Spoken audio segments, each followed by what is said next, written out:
Hello everyone, my name is भूमिका, assistant professor in computer applications और आज हम डिस्कस करेंगे loops in Python. Before that, kindly subscribe my channel for more videos and press bell icon for latest notifications. तो हम सबसे पहले समझते हैं लूप का क्या मतलब होता है. लूप का मतलब है जो अपने आप को रिपीट करे. फॉर एग्जाम्पल, अगर हमें हेलो को टाइप करना पड़ जाए 10 बार, हमें क्या लिखना पड़ेगा? Print hello, print hello, print hello. कितनी बार लिखना पड़ेगा? 10 बार लिखना पड़ेगा. बट अगर हमारे पास कोई ऐसा तरीका हो कि हम उसको ये बता दें कि हमें कौन सी चीज कितनी बार लिखनी है और क्या लिखना है, तो फिर हमारा काम कितना आसान हो जाएगा. तो उसी काम को सिंप्लीफाई करने के लिए हम क्या यूज करते हैं? लूप यूज करते हैं. लूप कब यूज करते हैं? जैसे कि मैंने आपको बताया कि अगर हमें सेम लाइन ऑफ कोड को बार बार एक प्रोग्राम में एग्जीक्यूट करवाना पड़े, तो फिर हम क्या यूज करते हैं? लूप को यूज करते हैं. तो पाइथन में हमारे पास दो टाइप के लूप है, while loop and for loop. While, while जैसे नाम से ही समझ आ रहा है, व्हाइल कि कब तक रिपीट करे वो अपने आप को. तो व्हाइल कंडीशन में क्या होता है, हम उसको बताते हैं कि कितनी बार एग्जीक्यूट करना है. जैसे कि मान लो हमें 1 to 6 number, sorry 1 to 5 number हमें एग्जीक्यूट करवाने हैं. तो सबसे पहले हमने काउंटर ले लिया. काउंटर मतलब जिसका काम क्या है? काउंट करना, कितने नंबर ऑफ टाइम रिपीट करना है. तो उसकी वैल्यू हमने स्टार्टिंग करी 1 से. 1 मतलब कि सबसे पहले काउंटिंग वो कहाँ से स्टार्ट करे? 1 से स्टार्ट करे. और वाइल के बाद हम ये लिखेंगे कि आई की वैल्यू कहाँ तक जाए. हमने लिखा आई की वैल्यू कहाँ तक जाए? <6 मतलब 6 से छोटी रहे. 6 से छोटी मतलब 5 तक ही जाए. उसके बाद हमने कॉलन का साइन लगाया. उसके बाद इंडेंटेशन, जैसे कि मैंने आपको इफ एल्स स्टेटमेंट में भी बताया था, लूप्स में भी हमारे पास इंडेंटेशन यूज होता है. तो हम यहाँ पर क्या करेंगे? स्पेस दे देंगे. तो आई की वैल्यू कहाँ से कहाँ तक जा रही है? 1 से लेकर 6 तक जा रही है. तो सबसे पहले आई की वैल्यू क्या है? 1. तो उसने 1 को क्या किया? प्रिंट करवा दिया. फिर I plus equal to 1. I plus equal to 1 का मतलब क्या है? कि I is equal to I plus 1. अब ये देखते हैं कि I is equal to I plus 1 work कैसे करता है. हमने लिखा I is equal to I plus 1. तो आई की पहली वैल्यू कितनी है? 1. उसमें हमने प्लस 1 किया वापस से, तो हमारे पास कितना आ गया? 2 आ गया. तो हमारे पास नेक्स्ट वैल्यू क्या आई? 2. फिर 2 प्लस 1 किया हमने, तो हमारे पास नेक्स्ट वैल्यू क्या आ गई? 3 आ गई. तो वो चेक करता रहेगा क्या 3 वैल्यू 6 से छोटी है? हाँ छोटी है. फिर उसमें 1, फिर उसको 3 को प्रिंट करवा देगा. उसके बाद 3 प्लस 1 कर देगा. 3 प्लस 1 कर देगा. कितना आ गया हमारे पास? 4 आ गया.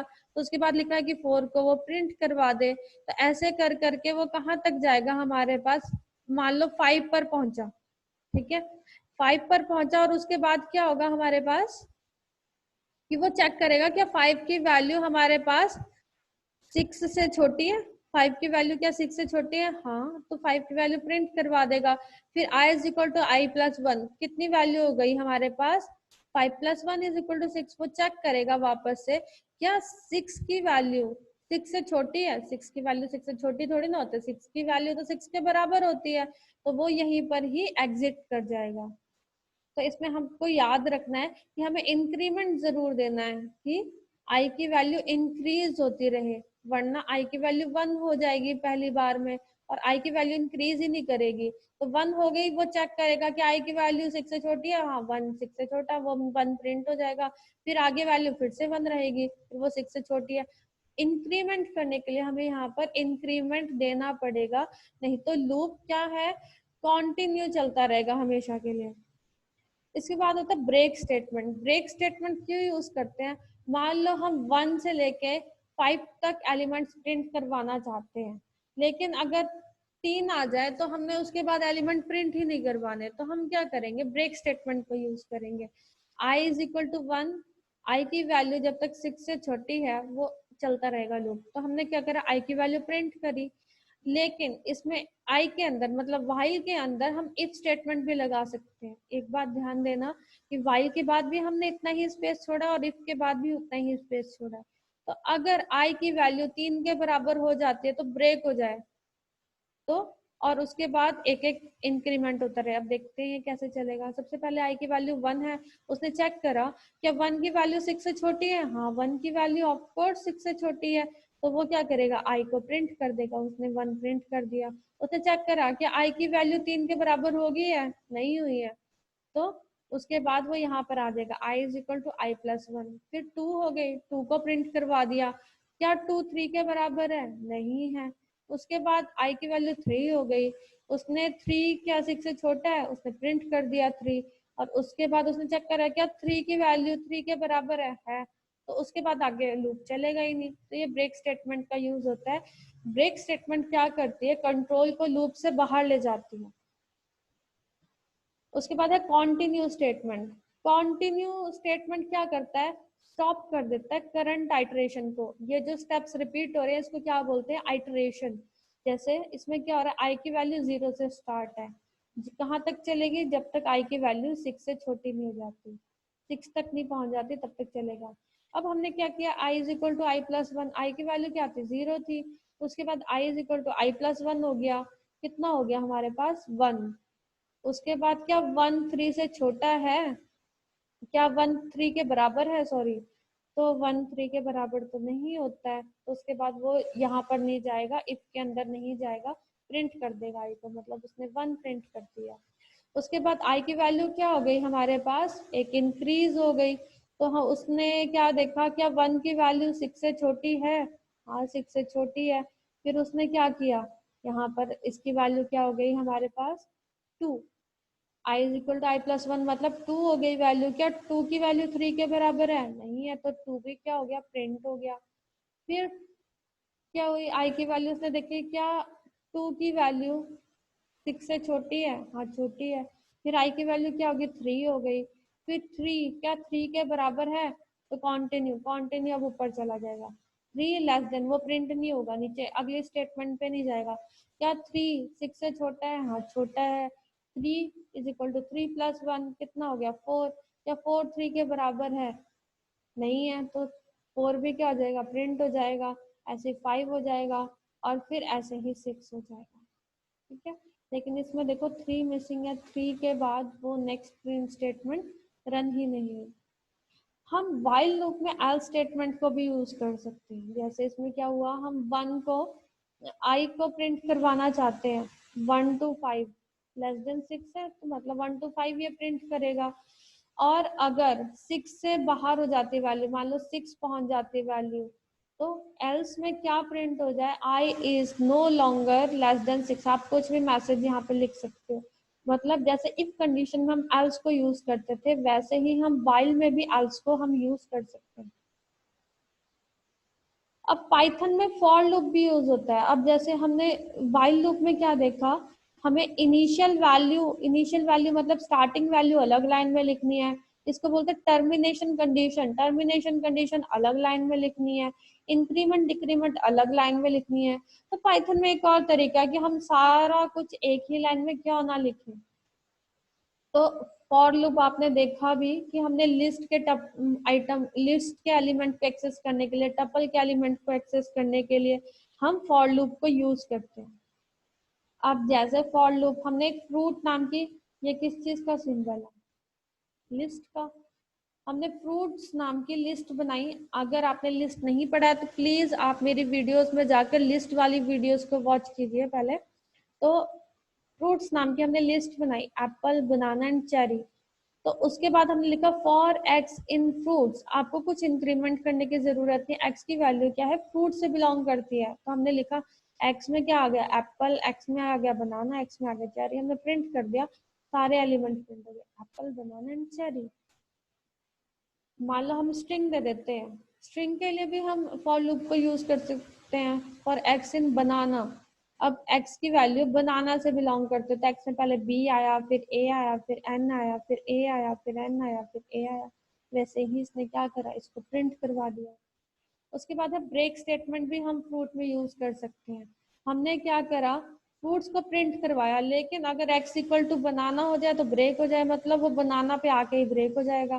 तो देखो क्या हुआ, x is x in fruits, x की वैल्यू किससे बिलोंग करती है, फ्रूट से बिलोंग करती है, और प्रिंट x की वैल्यू पहले एप्पल हुई, एप्पल को उसने प्रिंट कर दिया, ठीक है। फिर उसने देखा कि एप्पल बनाना का इक्वल है, नहीं है। फिर x की वैल्यू क्या होगी, बनाना हो गई, बनाना, उसके बाद उसने बनाना प्रिंट किया, उसके बाद क्या हुआ, line by line code execute होता है। क्या x की वैल्यू बनाना के इक्वल हो है, हाँ है, तो ब्रेक हो जाए, मतलब इसके आगे प्रोग्राम नहीं चलेगा। अब देखो, अगर हम ब्रेक स्टेटमेंट को प्रिंट से पहले लगा देते हैं तो क्या होता है, x इन फ्रूट्स, x की वैल्यू फ्रूट से बिलोंग करती है। If x is equal to banana, सबसे पहले एप्पल है, क्या एप्पल बनाना के इक्वल है, नहीं है, तो फिर वो ब्रेक पे नहीं जाएगा, वो अगली स्टेटमेंट पे जाएगा, प्रिंट x, एप्पल प्रिंट हो जाए। फिर उसके बाद बनाना लेते हैं, फिर वो चेक करेगा क्या बनाना बनाना के इक्वल है तो वो ब्रेक कर जाए, फिर वो अगली स्टेटमेंट पे जाएगा ही नहीं, किसी ब्रेक के बाद वो अगले किसी स्टेटमेंट पे नहीं जाएगा लूप की, तो फिर उसके बाद क्या होगा, ये हमारे पास यहीं से एग्जिट कर जाएगा। इसके बाद कॉन्टिन्यू स्टेटमेंट देखते हैं, कॉन्टिन्यू स्टेटमेंट भी हम फॉर लूप में यूज कर सकते हैं। जैसे हमने फ्रूट्स लिया, एक्स इन फ्रूट्स, अब वो चेक करेगा क्या एक्स बनाना के इक्वल है, सबसे पहले एक्स की वैल्यू क्या है, एप्पल, क्या एप्पल बनाना के इक्वल है, नहीं है, तो वो नेक्स्ट स्टेटमेंट पे चला जाएगा, उसने एप्पल प्रिंट करवा दिया। फिर बनाना पे गया, क्या बनाना बनाना के इक्वल है, तो फिर वो वापस ऊपर चला जाएगा, नेक्स्ट स्टेटमेंट पे नहीं जाएगा। उसके बाद आया चेरी, क्या चेरी बनाना के इक्वल है, नहीं है, तो इस स्टेटमेंट पे नहीं जाएगा, यहाँ पर आ जाएगा, चेरी को वो प्रिंट कर देगा। हम रेंज फंक्शन को भी यूज कर सकते हैं। रेंज क्या मतलब कि कितनी बार हमारा काउंट चले, जैसे हमने लिख दिया फॉर एक्स इन रेंज 6, 6 का मतलब भी क्या होता है, रेंज 6 का मतलब है लेस देन 6, तो x की वैल्यू बाय डिफॉल्ट 0 से शुरू होती है, अगर हम कोई वैल्यू स्पेसिफाई नहीं करेंगे तो बाय डिफॉल्ट 0 से शुरू होगी, तो हम x को प्रिंट करेंगे तो क्या प्रिंट हो जाएगा, 0 से लेके 1 2 3 4 5, 5 तक प्रिंट होगा, 6 प्रिंट नहीं होगा, क्योंकि 6 रेंज 6 का मतलब क्या है, लेस देन 6, और वैल्यू कहाँ से शुरू हो रही है, 0 से। रेंज फंक्शन क्या करता है, बाय डिफॉल्ट 1 का इंक्रीमेंट रखता है। अब दूसरा अगर हम लिखते हैं for x in range 2 to 6, 2 to 6 का मतलब है 2 से काउंटिंग शुरू होगी, 2 से काउंटिंग शुरू होगी और 6 तक जाएगी, 6 मतलब 6 तक जाएगी मतलब है लेस देन 6, लेस देन 6 मतलब 5 तक जाएगी, तो वो एक्स को प्रिंट करता रहेगा 2 3 4 5। अब इसमें स्टेप्स भी दे सकते हैं, स्टेप्स मतलब अगर हमने यहाँ पर लिखा फॉर एक्स इन रेंज 2 से प्रिंट हो और कहाँ तक जाए, 30 तक जाए, और हर तीसरा एलिमेंट प्रिंट हो जाए, तीसरा एलिमेंट मतलब 2 एलिमेंट स्किप करे ये, तो फिर क्या प्रिंट एक्स कर, प्रिंट एक्स कर दे, एक्स मतलब पहले उसने 2 प्रिंट करा, फिर इसने 2 एलिमेंट छोड़ दिए, 2 एलिमेंट कौन से छोड़ दिया, 3 और 4 छोड़ दिया, 5 प्रिंट करवा दिया, 7 और 8 छोड़ दिया, सॉरी 6 और 7 छोड़ दिया, 8 प्रिंट करवा दिया, 9 और 10 छोड़ दिया, 11 प्रिंट करवा दिया, 12 और 13 छोड़ दिया, 14 प्रिंट करवा दिया, ऐसे कहाँ तक जाएगा, 30 तक, पर 30 इंक्लूड ही नहीं हुआ होगा स्टेप 3 में, फिर 29 तक जाएगा। आप इसे इम्प्लीमेंट करके देखोगे तो आपको और क्लियर हो जाएगा। हम फॉर लूप में भी एल्स लगा सकते हैं, मतलब हमने क्या किया, प्रिंट करा कि x तक, x मतलब सॉरी 6 तक मतलब लेस देन 6, तो 0 से लेके 5 तक प्रिंट हुआ, उसके बाद लिखा कि अगर वो लूप से बाहर चला जाए तो क्या प्रिंट हो जाए, एल्स प्रिंट फाइनली फिनिश्ड, तो यहाँ पर क्या लिखा आ गया, फाइनली फिनिश्ड, जैसे लूप से बाहर जाएगा। नेस्टेड लूप क्या होता है कि हम लूप के अंदर लूप को यूज करें, जैसे हमने एक लिस्ट बनाई, इसमें है एडजेक्टिव है रेड बिग टेस्टी, और एक फ्रूट नाम की लिस्ट बनाई, एप्पल बनाना चेरी, तो हमने क्या करा, एक वेरिएबल एक्स लिया, एक वेरिएबल वाई लिया, तो हमने लिखा for x in adjective, x की वैल्यू किससे बिलोंग करती है, रेड बिग और टेस्टी, और इसी के अंदर इंडेंटेशन स्पेस देना है आपने। उसके बाद क्या आ जाएगा, for y in fruits, y किससे बिलोंग करता है, एप्पल बनाना और चेरी, प्रिंट एक्स वाई, पहले एक्स की वैल्यू प्रिंट होगी फिर वाई की वैल्यू प्रिंट होगी, एक्स की वैल्यू क्या है पहले रेड, तो पहले एक्स की वैल्यू क्या हुई रेड, उसके बाद वाई वाला पूरा लूप एग्जीक्यूट हुआ, red apple, red banana, red cherry, print हो गया red apple, red banana, red cherry. फिर x की वैल्यू इंक्रीमेंट हो गई कहाँ तक, बिग बिग। फिर y की वैल्यू सारी एग्जीक्यूट होगी, big apple, big banana, big cherry, big apple, big banana, big cherry. फिर x की वैल्यू फिर से इंक्रीमेंट होगी जब तक हमारा लिस्ट खत्म नहीं हो जाता। फिर उसके बाद टेस्टी, टेस्टी में फिर y की वैल्यू सारी एग्जीक्यूट होगी, tasty apple, tasty banana and tasty cherry. आशा है आप लोग खाने को एप्पल बनाना चेरी को याद नहीं कर रहे होंगे। अगर आपको याद आ रही है तो आप बीच में उठकर खा भी सकते हैं। इसके बाद देखते हैं पास स्टेटमेंट। पास स्टेटमेंट क्या होता है, जैसे कि हमने पहले भी डिस्कस करा कि पास कभी भी हम तब यूज करते हैं अगर हमें उस ब्लॉक को एम्प्टी छोड़ना हो। जैसे हमने लिखा है फॉर एक्स इन, क्या लिखा है इसमें, 0 से स्टार्ट हो, काउंटिंग 1 तक जाए और उसमें 2 का इंक्रीमेंट हो। वैसे तो ऐसा हो नहीं सकता, तो क्या हो उसमें एरर आ जाएगा वैसे तो। लेकिन हम चाहते हैं अगर हमने फॉर लूप लिखा है तो उसके नीचे हमें कोड हमेशा ही लिखना पड़ेगा, लेकिन हम चाहते हैं कि ये ब्लैंक ही एग्जीक्यूट हो जाए। तो फिर उसके लिए क्या हम पास कीवर्ड को यूज कर सकते हैं। इससे क्या होगा, आपका कोड भी एग्जीक्यूट हो जाएगा और आपको कोई एरर भी नहीं आएगा। तो ये था हमारे पास आज लूप्स इन पाइथन। उम्मीद है आपको मेरी वीडियो अच्छी लगी होगी, तो प्लीज प्लीज प्लीज सब्सक्राइब करना ना भूले मेरे चैनल को, ताकि मैं आपको आपके लिए और वीडियोस बना सकूं। आप बेल आइकन को प्रेस कीजिए ताकि जैसे ही मैं नई वीडियो पोस्ट करूं आपके पास उसकी नोटिफिकेशन चली जाए और आप जल्दी से जल्दी पाइथन का कोर्स खत्म कर सकें। तो थैंक यू सो मच।